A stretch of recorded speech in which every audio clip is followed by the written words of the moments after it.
ABC Listen. Podcasts, radio, news, music and more. Felicia Djamirze is a former beauty queen. She's a 3-time Miss Australia winner. And for a while it was a pretty deluxe, glamorous life for someone who grew up in a rough neighbourhood in Western Sydney. Nowadays, Felicia is a counsellor.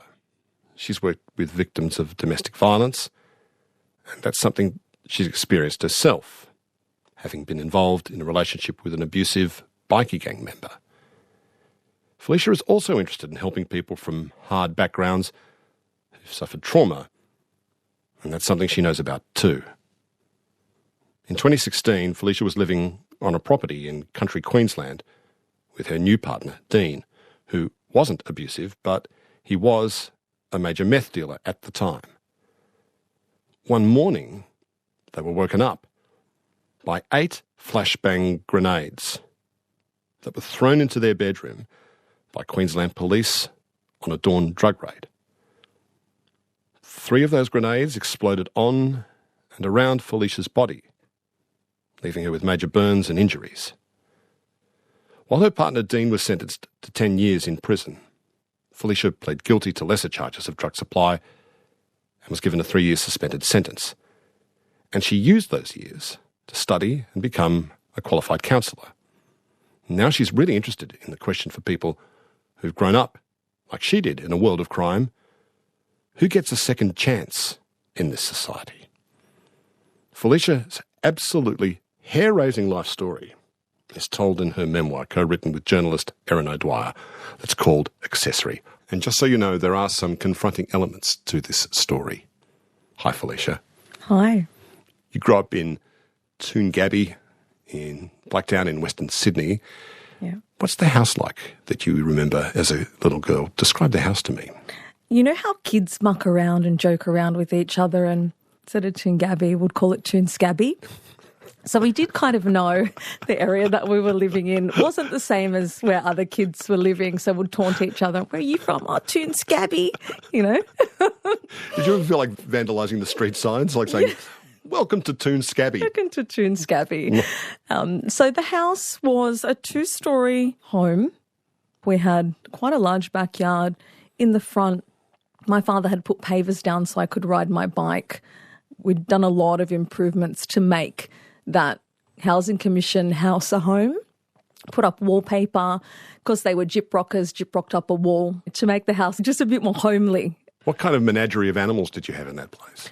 We had a ferret, we had ducks, we had guinea pigs, we had a 3-legged Roman-nosed bull terrier, we had a cat, we had a lot of chickens, so we had an array of animals. Was there a strong sense of community in that street? Yeah. We all knew each other. We all knew our neighbours. All the kids played together. So I'd say that there was a really big sense of community back then. You say, though, the house and the street had a dark history to it. What was that dark history?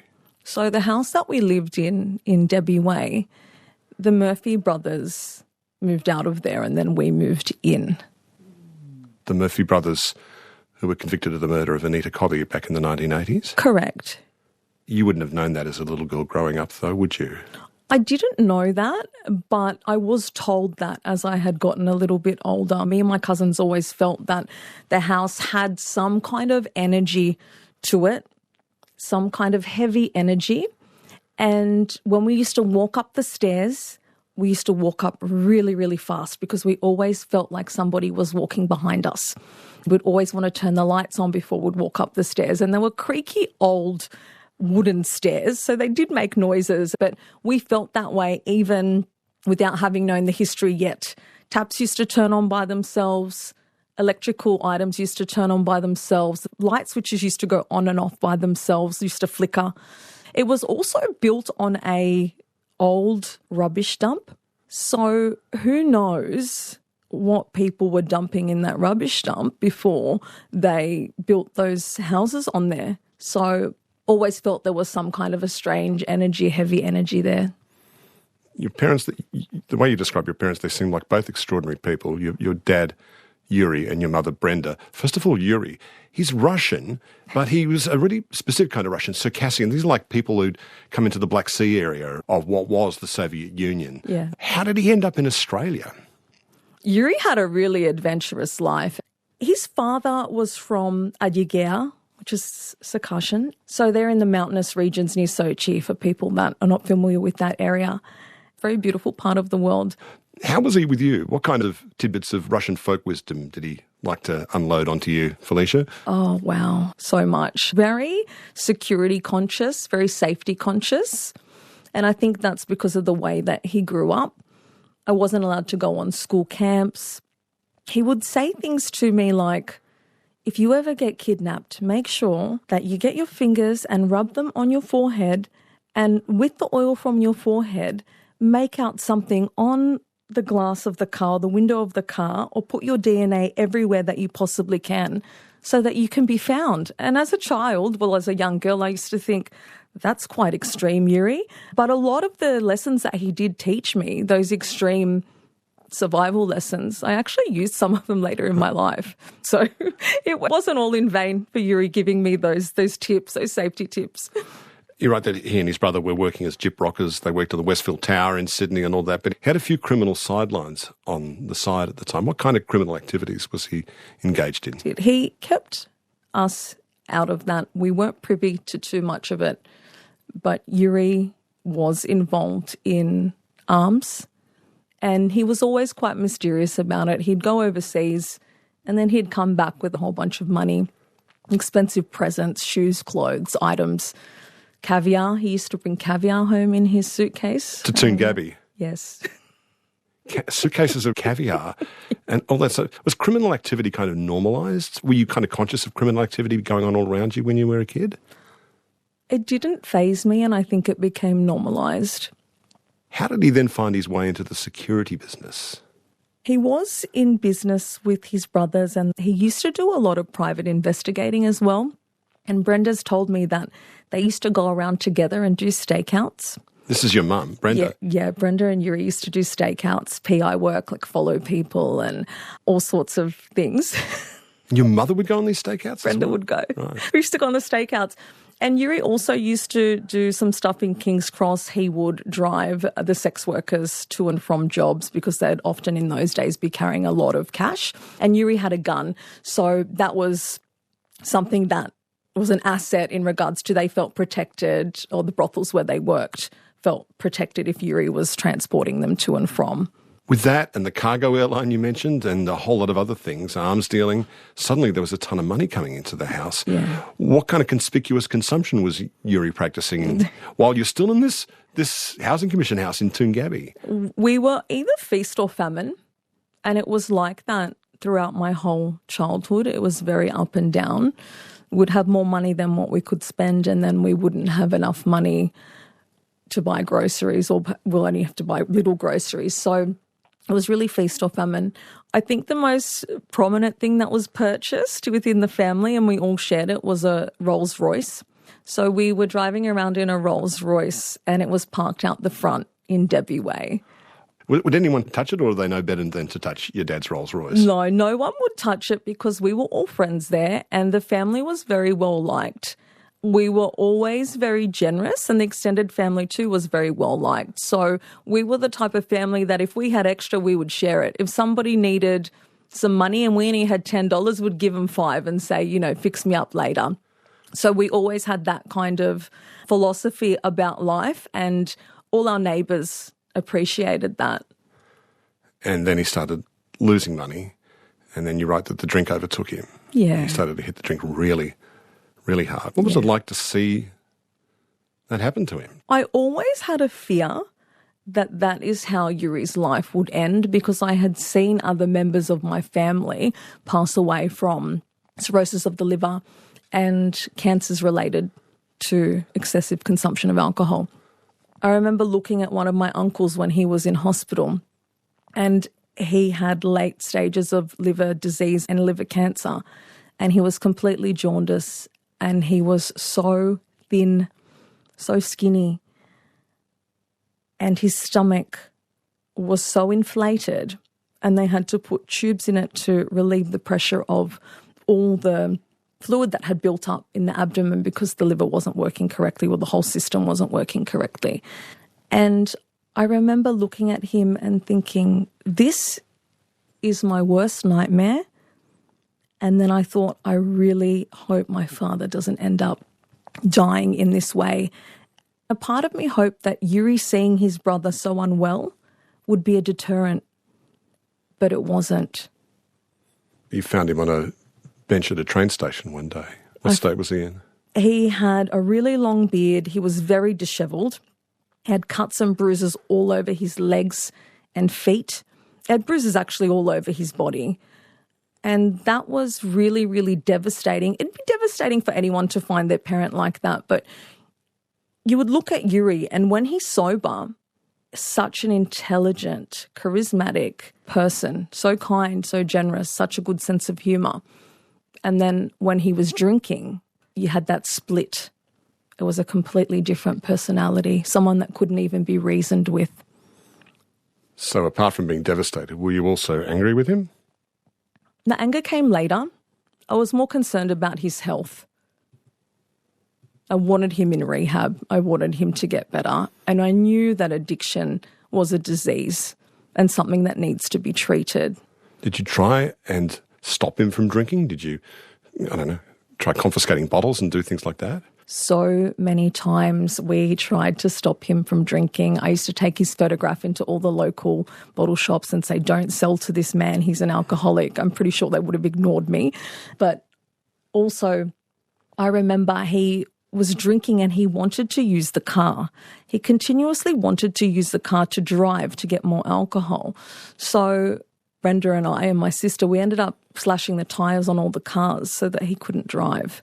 Then when he found out the tyres were slashed on the cars and he couldn't drive to get the alcohol, he opened up the bin and he started getting out the dead marines, we call them dead marines, but the empty bottles with just a tiny little bit of alcohol in the bottom. And he was trying to suck those last little drops out of these dead marines out of the garbage bin at the front of our house. Meanwhile, you say you were an ugly duckling as a little girl, and then you grew up and you weren't an ugly duckling anymore.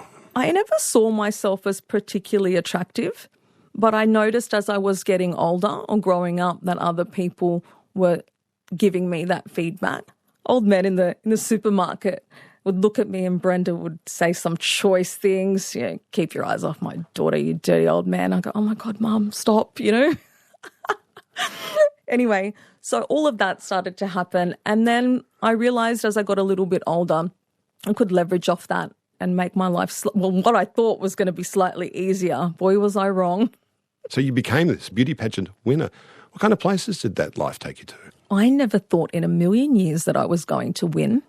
I entered because the incentive was to get a free trip overseas, and I'm always wanting to go somewhere and do something. And, I thought, what a good way for me to be able to go overseas with no cost, I ended up in the final, and then it was between me and another lady or girl at the time.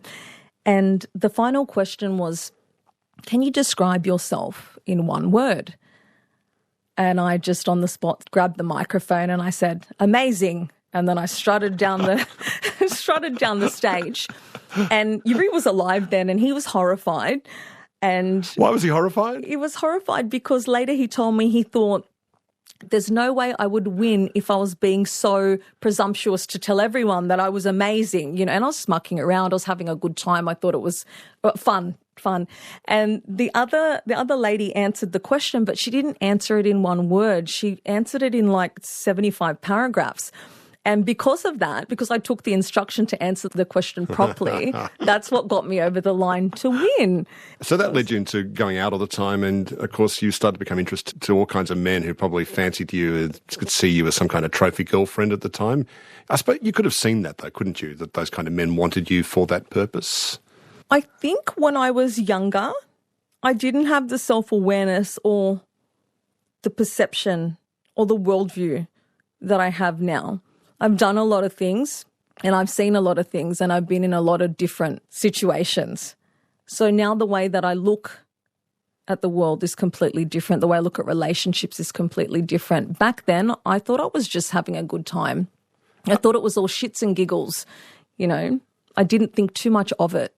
I didn't take it seriously. Did you think you could handle it? Given you'd grown up in a rough suburb, you'd had a dad in serious straits, you might have been confident too that you could handle difficult people in difficult situations? Yeah, and I think it made me accept a lot of things I otherwise would not have accepted if I had grown up in a different environment. But in saying that, that's not an excuse. We all have free will, we all have choices, but it is a reason. And it's always really good to look at the reasons behind why we do certain things, why we behave in certain ways, because then we're able to reflect on that and not repeat that into the future and learn from that. Instead of beating yourself up about it, you can learn from it. So you started going to clubs in King's Cross in Sydney and having a lot of fun and dancing and having that wild old time that you do when you're a young person. And being a beauty pageant queen, you were a figure of interest to some of the members of the Nomads bikie gangs that were hanging around the cross. What did you make of that world as a teenage girl looking on to outlaw motorcycle gang like the Nomads operating in King's Cross? I absolutely loved those days. They were so fun. It felt like there were no rules. You could just go out and have a knockabout good time. And yeah, it was a different time. And I always got along well with people that were not your typical straighty 180 person, somebody with a bit of a cheeky sense of humour, bit of charisma, bit out there, bit different to everyone else. So you hooked up with a bikie named Cam. What status did Cam have in the organisation, the Nomads, when you started dating him? He was a nom, which means you're a nominee, so you do all the shit jobs, like cleaning the clubhouse and holding the girlfriend's handbags in the nightclub, initiation type stuff to prove that you're going to make a good member. And then you get your patch and you become a fully fledged member. But he moved up quite quickly. And I think that's because physically he was very strong, but he also had a really good sense of humour, very kind. And those were all the reasons why I was attracted to him. And back then, I didn't think anything of him being a nominee. We used to go to the clubhouse and there'd be parties at the clubhouse and it was just fun. And I was young and I didn't actually understand how serious things would get and how quickly they would get serious. Looking back, what kind of person do you think joins an outlaw motorcycle gang? The type of child or young boy that grows up in either a broken home or parents that are neglectful or not present, or there's some issue there where they are really seriously lacking a sense of family. And if something or someone comes along and they make you feel like you belong, you suddenly feel important. And when you feel important, you'll sell your soul for that. And that's how they get into these situations, because if you look at the majority of the young men that are in gangs, they're always from the lower socio-economical bracket. We don't get your super wealthy families coming up and saying, oh, you know, my son's joined a bikie gang. It doesn't happen. Yes, Nigel went out of grammar school to join a bikie gang. No, you don't hear that so often. No. Nigel the Nomad. Yes. No, you don't see that happening. So it's also a poverty issue. It's also a social issue. So these lost boys don't just end up these violent criminals for no reason. There's always a reason behind why they end up in those situations. You mentioned Cam moved quite quickly up the ranks and he was physically big, so he graduated from holding girls' handbags at the nightclub and cleaning the clubhouse floor to doing what? What kind of activities was he becoming involved in once he became a proper, fully fledged member? A lot of standover stuff, extortion, collecting debts from people. And so he had that brute force about him that was appealing. And he made easy money from that because he looked intimidating. He didn't even really have to do anything. Just the look of him would intimidate people enough for them to think, okay, I better pay my debts. Where did he move to from there? He started cooking. Cooking what? Meth. And in that process, what was he like when he came home at the end of the day after he'd finished cooking meth? It completely destroyed him. Completely destroyed him as a person, as a human being. I remember feeling a very big sense of loss during that time, because in front of me I was looking at a person that essentially didn't exist anymore within that moment. Did he become that way by, I don't know, just inhaling free-floating powder around the meth lab, or was he actually using as well? He wasn't wearing a mask, and I spoke to him about it. But looking back retrospectively, probably also using to stay up for the amount of hours needed to finish the cook. So probably a bit of both. And then that was just a really disastrous mix. What was he like when he came home then? Skin grey, bags under his eyes, and a very vacant stare, like the lights are on but no one's home. No soul left. He became paranoid. He used to always think that there was a drone following us. And I remember I came home one day and he had unpicked all of the stitching out of my leather couch because he thought there was a bug inside the couch. So I came home, this beautiful Italian leather lounge had been completely unpicked and all the stuffing was everywhere. And then one night he thought we had a bug in our wall. And when I went to bed, the hole in the wall that he had kind of dug to try and get this hypothetical bug out, it was probably the size of a 50-cent coin when I went to sleep. When I got up the next morning, you could fit a whole body inside the hole that he had made in that wall. Were you frightened of him at this point? I wasn't frightened at that point, but I think that's because my sense of dangerous situations was probably a little bit desensitized. Things that other people would think are dangerous, I wouldn't perceive as dangerous because of my upbringing and because of the environments and because of the things that I had experienced. But with Cam, his drug use increased, and I only realised the full velocity of that when I saw that some money was missing. Quite a lot of money was missing, and he admitted that he had taken that money and bought drugs with that money. And that's when I thought, okay, we've got a serious problem here. So with the more status and power he got within the club and the more violent that he would be outside of the home, he started to bring that into the home. And we had an argument one day and I said, don't bring your club shit into my house. It doesn't work like that here. So he was kind of changing within the club, but then bringing those changes into the home, those violent behaviours. Why do you think you picked a guy like that in the first place? When I first met him, he was weighing his broccoli. Talk about transferable skills. I thought it was going to be some kind of strange slang metaphor or something like that. You mean literally weighing broccoli? Yeah, very Right. health conscious. Right. Used to work out a lot, had an amazing body. And so the last thing on my mind was him becoming an addict. So it was all a bit shocking to me. So, yes. How violent did he get with you?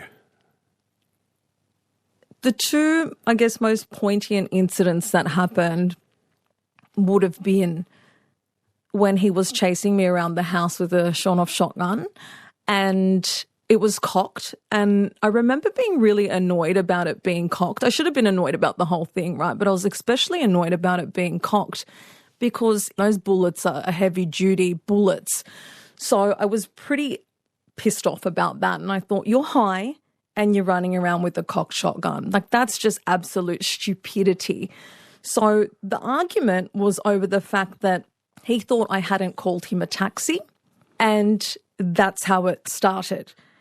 Then I ran outside and I was hiding in front of the neighbour's fence, and he walked out of the house with a towel wrapped around it, and he said, I can see you. Get up and come back into the house or I'm going to kill your father. I'm going to shoot Yuri. So Yuri's in the back room. He's frail and not well. And so I stood up and I walked back into the house. And then, lo and behold, who turns up? The taxi I called. So he wrapped the shotgun back up in that towel and he got in the taxi and he left. So, yeah. Yuri and I had seriously planned to knock him, to kill him, because we just didn't see a way out of this situation.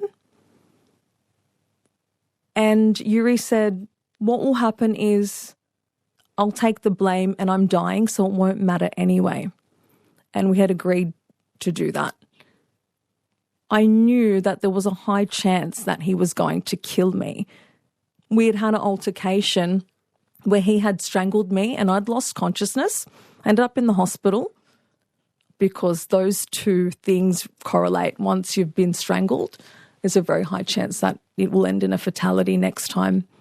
And he used to drive me in and around remote areas in the Blue Mountains and say, if I killed you and I dumped your body here, no one would find you. So they're the reasons why Yuri and I were like, he's got to go. It's either me or him. It's got to be him. But it didn't come to that. Why not? Because I ended up going to central New South Wales and essentially hiding for a period of time. What happened to him in the end? Did he go to jail? He did. He ended up being found in some well-known murderer's house that had just gotten out of jail for murder. So he ended up drowning in his own shit eventually anyway. I didn't have to do anything in respect to that. It was around about this time you met your fiancé, Dean. How did you meet Dean? What had happened was somebody had told me that Cam was cheating on me with an escort from Melbourne, and he had tagged her or she had tagged him, and they were shopping in Melbourne, and I couldn't look on the Facebook page. So I asked Dean if I could go on his Facebook and have a look. And he said, yeah, sure. So I went on and yes, he was cheating. And then I started speaking to Dean only as a friend, in that capacity as a friend at that time. The relationship was one of protection more so than anything else, because I knew that if I was with Dean, I'd be left alone by Cam. I knew that I would be safe if I was with Dean. How was he making his living at the time? I knew that he had a past and I knew he had a reputation. He had a tow truck business, a towing company. He told me that he had just sold his company and that's where the surplus of money was coming from. And I was naive to think that what he told me in the initial stages was the truth. He told you he was in the tow truck business, and he was, Yes. But how was he really making his serious money at the time? Yeah, illegally through drugs and other means. What other means? There was some charges in relation to firearms as well. So how much money was coming through his door then at that time? Oh, a lot. We had a money counter. I remember that. The old school one that goes, you put it through and it makes that sound. Quite a lot of money, more money than what we could ever spend, to be honest. How lavishly were you living? To me, because I had experienced that feast or famine lifestyle growing up, sometimes I'd have really nice things, sometimes I wouldn't, sometimes we'd have a lot of money, sometimes we wouldn't. That was normal as well? Yeah, I didn't really think much of it, to be honest. I thought, yeah, okay, I like nice things, but people that know me know I'm not materialistic. I value other stuff over materialistic things. But of course, it was nice. And I thought, somebody that's grown up the way that I grew up, if they had an opportunity to make money really, really quickly, if that was actually put in front of them or proposed to them, or you could have all of this, look, a lot of people probably could say, no, I wouldn't do that. But you cannot fully say that unless you're in that position or you're in that predicament. And it wasn't really even about that. It was more about that I needed to protect myself, and I felt very safe with Dean. So he had a property in country Queensland near Hervey Bay, and that's where you went to live, the two of you. What was the property like? Farm life ain't for me. Really? Yeah, lots of snakes. And look, it was beautiful, it was picturesque, and it was peaceful. Up until the raid, it was peaceful. And it was just a little bit too boring for me. I had eaten in every restaurant in the main street within a week. I was from Sydney. I said, I'll give it a go, but I don't think this is for me.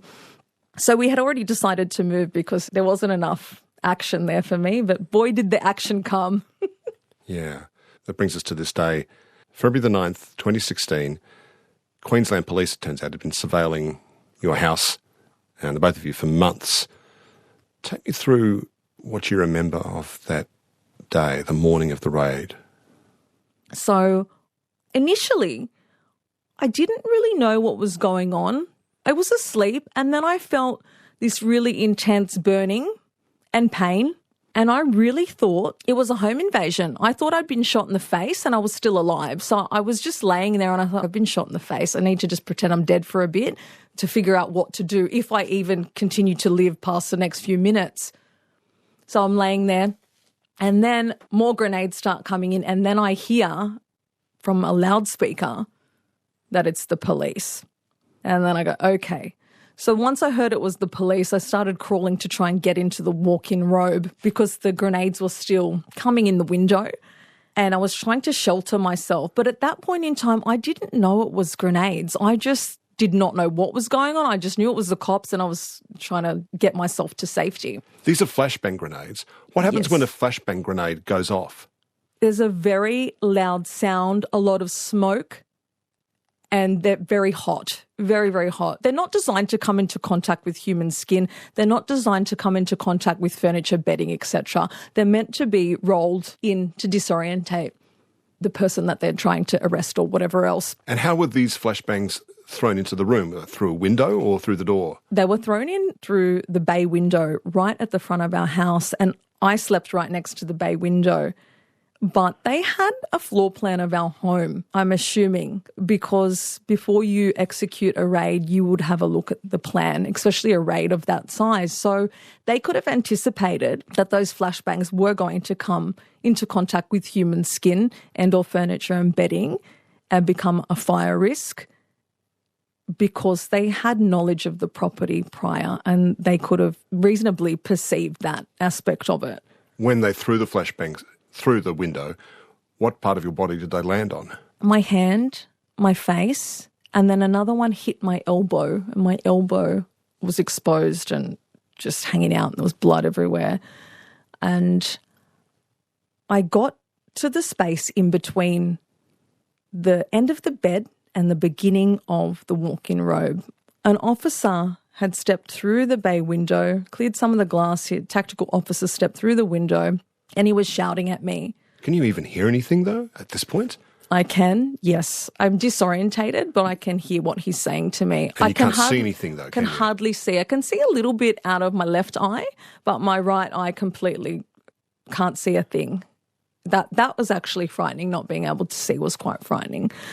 So he stepped through the bay window and he put an assault rifle to my head, and he was pushing it into me, and he was saying, "Put your hands up. I need to see your hands." And I thought, my elbow's blown out. My hand's literally nearly off. It was dislocated, so it was around the wrong way. All of my fingers were severed and hanging off, and my thumb was detached from the main part of the hand. It looked like it'd been through a mincer, and it started to turn purple, a purpley black colour, and there was blood everywhere. And then there was burns on top, obviously. And I just was trying to drag my hands up with the elbow out and the hand all mangulated. I was trying to drag my hands up because he was screaming at me to show him my hands. It was all kind of a bit of overkill, I feel. How about Dean? What was he doing while all this is going on? Dean done an action body roll out of the bed and onto the other side of the floor, and he didn't have a scratch on him. But me, I was looking like Freddy Krueger by the end of that raid. So you're all arrested. Mm-hmm. How long was it before someone called an ambulance for you? Quite a while. If they had intention to use these weapons, or if they feared for the safety of their officers to the extent that they claim, would they not have had an ambulance on standby? When the ambulance did come, were you conscious? I was. The ambulance officers were quite angry with the police because they were scared that I was going to go into shock, and also that my hand had gotten to a point where it needed to be amputated. They were like, "Why didn't you call us earlier? This woman is going to go into shock." But they were trying to get me and Dean to open and unlock our phones as leverage for not calling the ambulance. And we didn't unlock our phones. I wasn't put under a cold shower. I wasn't given any burns first aid. I remember they had gotten a dirty tea towel from the kitchen and dipped it in water and scraped it across the right side of my face and my eyes where the burns were, and tried to put some saline drops in my eyes. after my eyes had just been burnt. So, yeah, that's the first aid treatment that I was given because I wouldn't unlock my phone. So you were brought into hospital and there was a lot of concern about whether they could save your hand, whether it needed to be amputated, but they were able to hang on to it. Nonetheless, when you came out of surgery, the police appeared at your bed and charged you with drug trafficking. Yes. How much involvement had you had with Dean's criminal activities? I knew what was going on, but I wasn't directly involved. The police knew that, and I think the method behind their madness might have been, if we harm somebody that's perceived by the public as a civilian, that's not great for us. But if we harm somebody that we're framing as a drug dealer, everyone's going to say, oh, well, collateral damage, tough luck. Is the thinking that far evolved, or is it really just a case of police not being able to shift out of a kind of a narrative of the road that they've got in their heads? I think if they were going to charge me, they would have charged me at the house when they were reading out the warrant, because they were reading the warrant to me when I was sitting screaming on the front couch. They were reading it out. But they didn't charge you at the time on the premises? No, they only charged me in the hospital, in the resus room, after they realised my injuries. What was rehabilitation like for you after that, to recover from your injuries? From the burns to the face, the damage to your eye, the hand that had to be stitched back on, the fingers that had to be stitched back together again and reconstructed, your elbow, all of that? A lot of surgery, a lot of time in hospital, a lot of therapy. It was really, really difficult. And I was going through that recovery process whilst on bail, and at the same time, Yuri's health was seriously deteriorating. Your father was dying? Yes, Yuri was dying. And every day that I was on bail, I used to wake up and think, please let me stay out long enough to bury my father. Then after that, whatever happens, happens. I'm willing to wear the consequences of whatever comes from, my charges. I was already wearing the consequences in respect to my injuries in a very big way, but I really wanted to bury my father.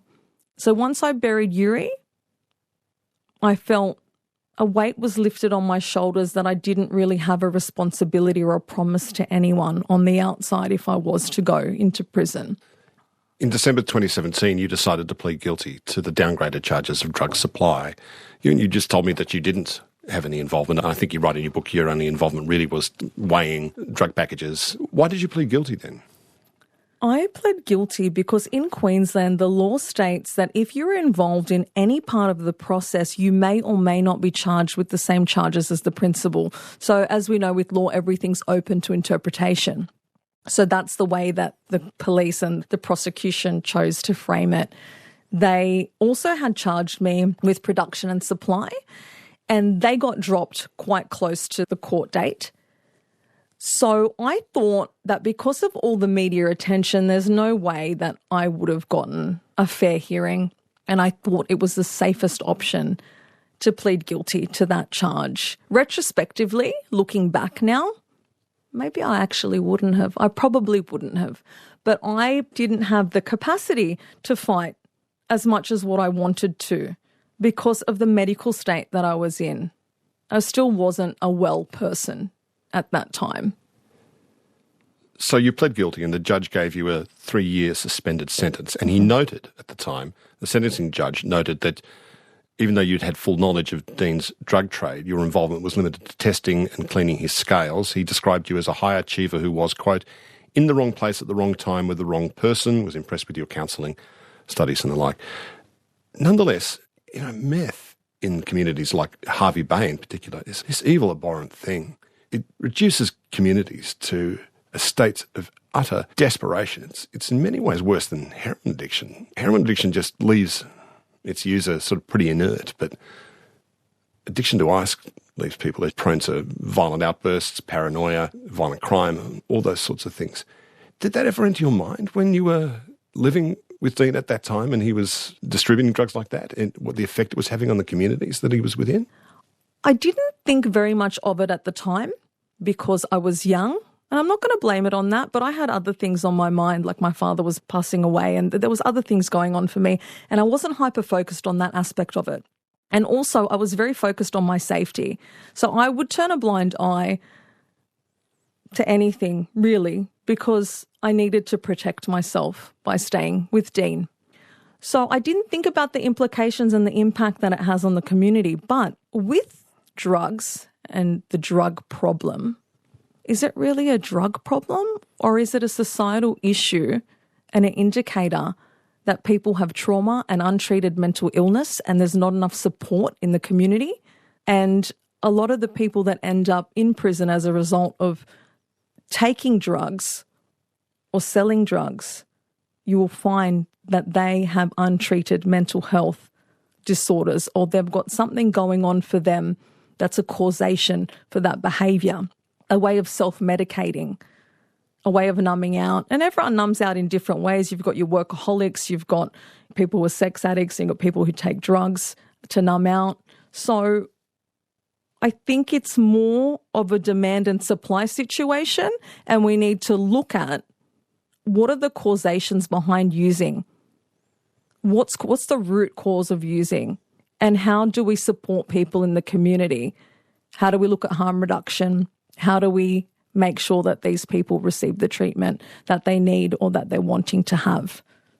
I'm the daughter of somebody who had an addiction that led to a lot of verbal abuse and a traumatic upbringing. And I'm also the ex-partner of somebody who was very addicted to methamphetamine.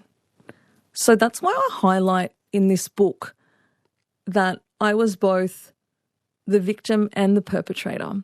And those two things usually go hand in hand, which a lot of people don't realise. Dean received a 10-year sentence, and you were given that 3-year suspended sentence, like I said, and you spent those 3 years studying, becoming a counsellor. Why did you want to become a counsellor? I didn't. I really didn't. You didn't? No, I really didn't want that. I wanted the irony. Are you ready for it? I wanted to be a lawyer, but I had to stop my law studies when I got charged because I wouldn't have been admitted to the bar. The law industry or the law sector now is changing a lot, and they are actually accepting people into the law community to work as lawyers who have got lived experience. It's more valued now. But back then when I was charged, it felt like it would have been an impossible task. Another part of the reason was because I wanted to be at home with Yuri while he was dying, and I wanted to be able to study from home.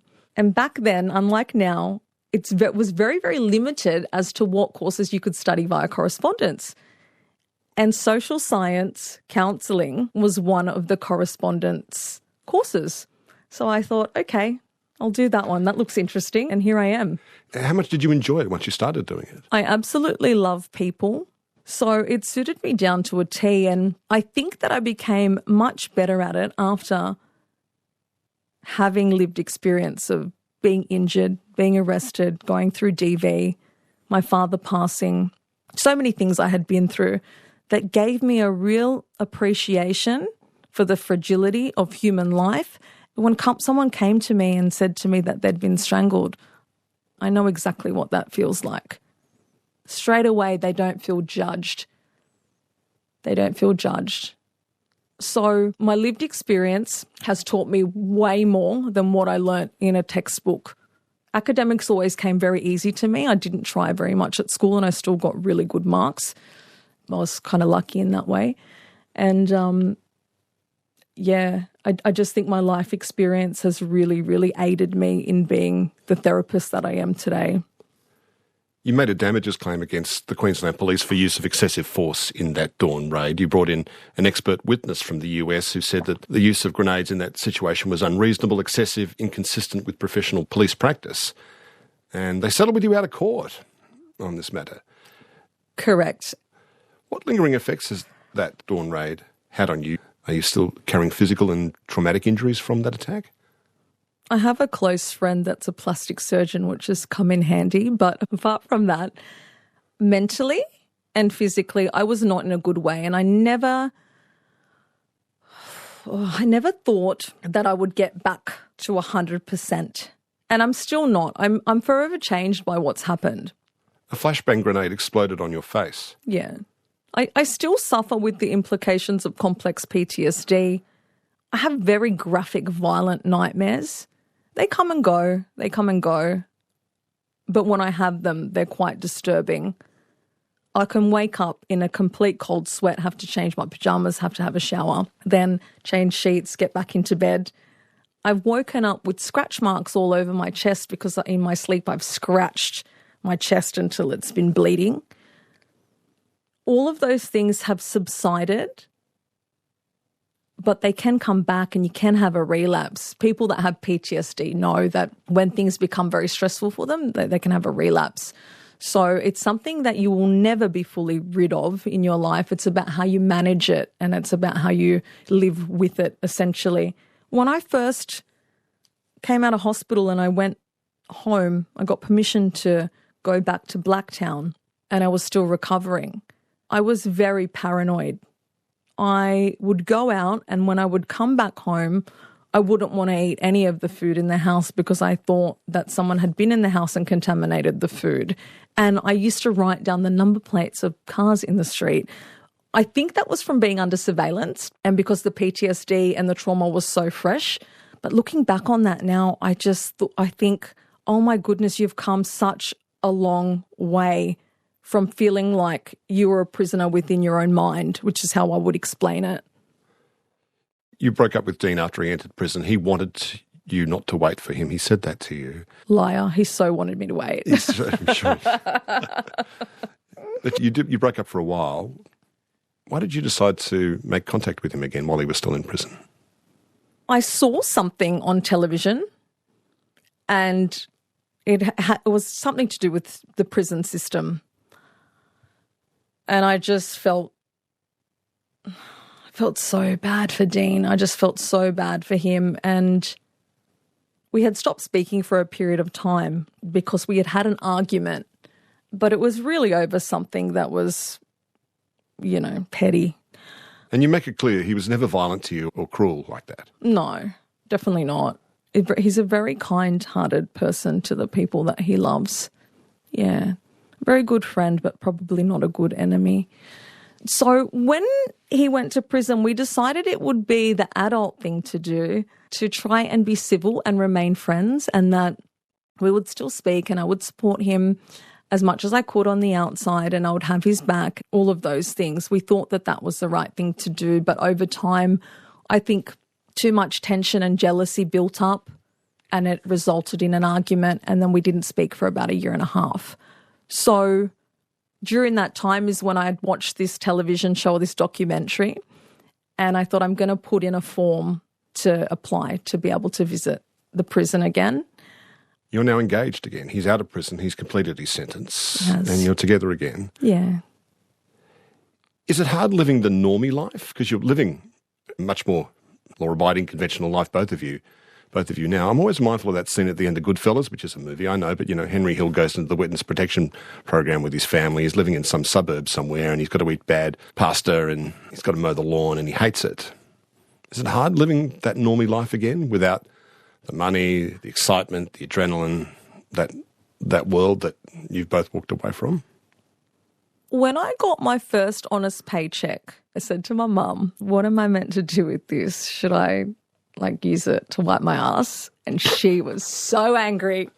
She was like, nothing is worth your freedom. And then went on this big rant. And I said, I'm sorry, I was just joking. I'm not going to say that again. I've got a really full life. I've got a lot of good friends. I've got family. I'm always studying something. I'm always working. I like to travel. My life is pretty full. And since the book coming out and going through this process, the things that I've been doing have been the opposite to a normie life. So it's kind of a little bit crazy, but in a good way now, as opposed to in an illegal way. So I've still got a pretty action-packed, full life, but it's just not in the same way as it was before. What an extraordinary story. Thank you for being so candid with me today, Felicia. Thanks for having me, Richard. Felicia Djamirze's book is called Accessory.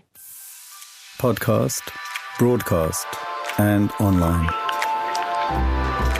This is Conversations with Richard Fidler.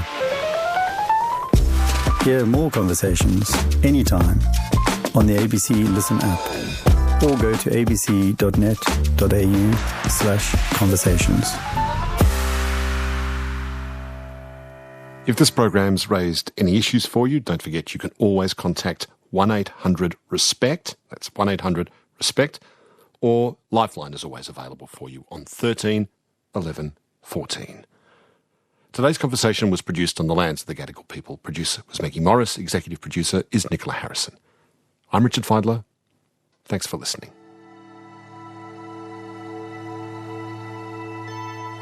You've been listening to a podcast of Conversations with Richard Fidler. For more Conversations interviews, please go to the website abc.net.au/conversations.